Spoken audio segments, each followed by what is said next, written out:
بنابراین مشکلات شما مشکلات منه، موفقیت شما موفقیت منه. همین. بریم تست شماره 39 رو با هم به آتیش بکشیم ببینیم که داستان از چه قراره. میگه اگر سوال آزمون گاج بود، ببین از همه آزمونا سوال خوباشو برداشتم گذاشتم، سوال تألیفی و خفن‌تر. سوال میگه اگر این ماتریس آ یک ماتریس قطری و غیر اسکالر، من ادامه نمیدم همینجا. سوال گفته ماتریس یه ماتریس قطریه. ماتریس قطری رو جلسه قبل براتون تعریفش رو گفته بودم. یه ماتریسیه که درایه های غیر قطر اصلیش صفر باشن. من گفتم هر وقت صحبت از قطری بودن کرد، شما اصلا به درایه رو قطر نگاه نکن، این باید صفر باشه، این باید صفر باشه. بسیار خوب.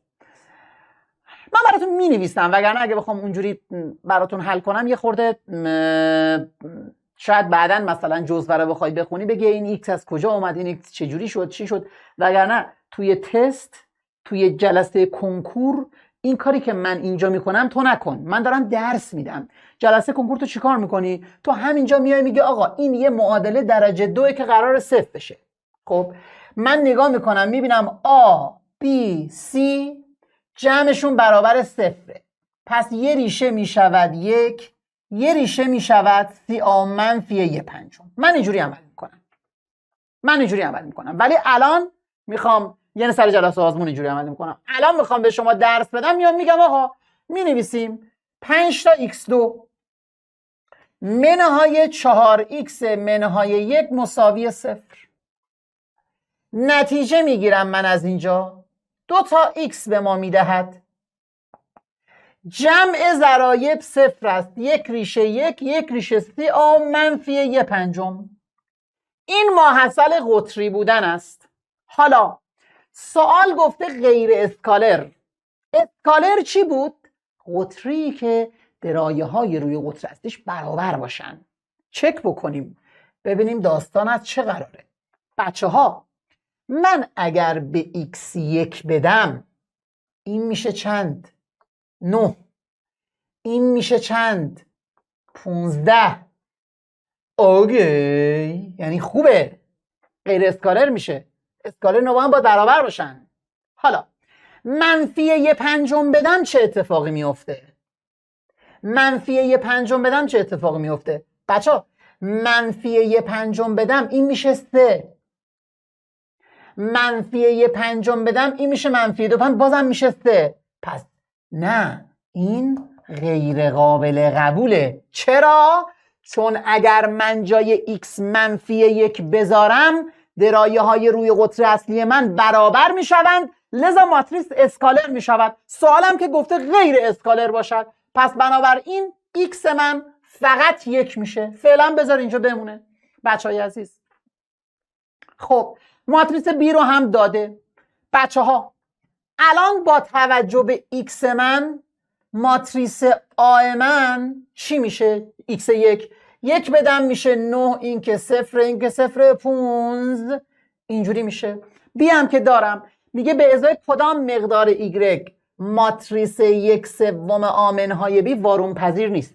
من 1/3 آمنهای B رو حساب میکنم. بچه ها من میگم 1/3 A منهای B مساوی است با 1/3 A میشه 3 0 0 5 منهای B هم که اونه y به علاوه 1 2y منهای 1 5 2.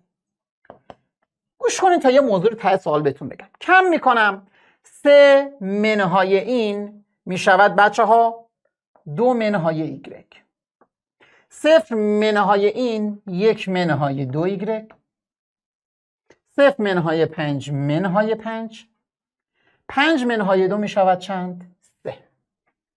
حالا وارون پذیر نیست، یعنی باید دترمینان 1/3 آ منهای B برابر 0 باشه. دترمینانش تشکیل میدم 3 در این ضرب میشه منهای 3y به علاوه 6. اینو عوض ضرب میکنم این گوشه مینویسم، اشتباه نکنید، حواستون جمع باشه.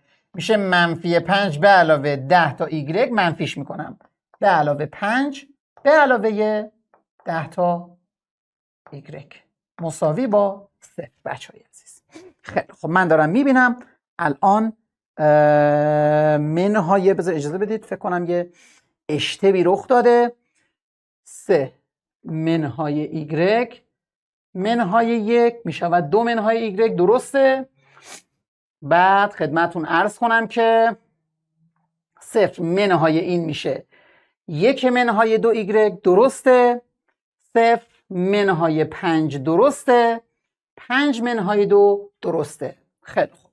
حالا 6 منهای 3 ایگرگ، اینم منهای 5 منهای ببخشید به علاوه 10 ایگرگ، توی منفی ضرب میکنم که بشه دترمینان. فکر کنم یه جایی اشتباه شده بچه ها، اتفاقا راجع به همین موضوع میخواستم بهتون بگم.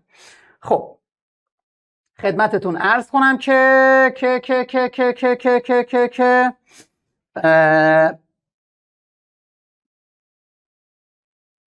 بله منهای 10 ایگرگ. خیلی خب، از اینجا 13 ایگرگ مساوی با 11 میشه، ایگرگ میشه 11 13 هم. دقت کردی؟ ببین چیو میخواستم بهت بگم. اگه یادت باشه بهت گفته بودم الان اینجا میخوام یه موضوع رو بهتون بگم، اشتباه محاسباتی. ببین منی که معلم این درسم، عمرم رو دارم کار میکنم، ممکنه جو مثبت منفی رو اشتباه کنم. خب فرقش تو چیه؟ فرقش تو اینه که من الان اینجا اشتباهم برام عوارض نداره، یه دقیقه پاک میکنم مثبت میکنم منفی.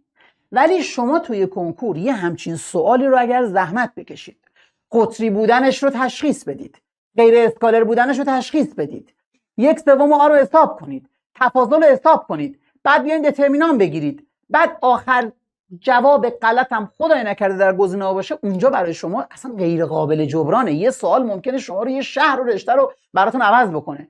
پس حواستون رو خیلی به این موضوع بچهای عزیز جمع بکنید که اشتباه نکنید بچهای عزیز. بله این از این قضیه که من خدمت شما دوستان عزیز و ارجمند و خفن و مشتی خودم گفتم. پس حواستون باشه سوال جذاب و خوب و درجه یک و مشتی، سوالی که همه جانب است. دانش آموز باید قطری بودن را بداند، اسکالر بودن را بداند، شرط وارون پذیری را بداند، دترمینان 2 در 2 رو بلد باشد، همزمان محاسباتش خوب باشه. اینو میگن یه سوال، همه چی رو داره این سوال.